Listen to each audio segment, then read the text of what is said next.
أعوذ بالله السميع العليم من الشيطان الرجيم من همزه ونفخه ونفث۔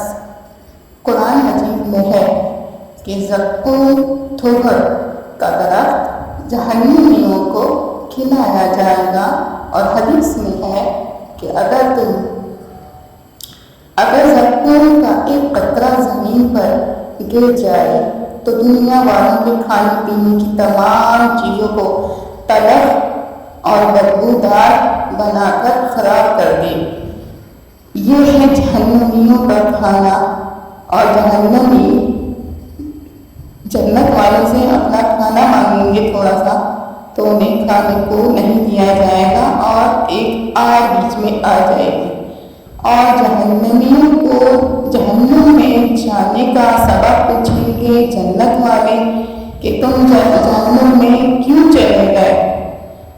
وہ کہیں گے جنت والوں سے کہ ہم دنیا میں نماز نہیں پڑھتے تھے۔ تو سب سے بڑی وجہ جہنم میں جانے کی نماز نہ پڑھنا ہے، لہذا نماز کی پابندی جنت میں جانے کی ایک شرط ہے۔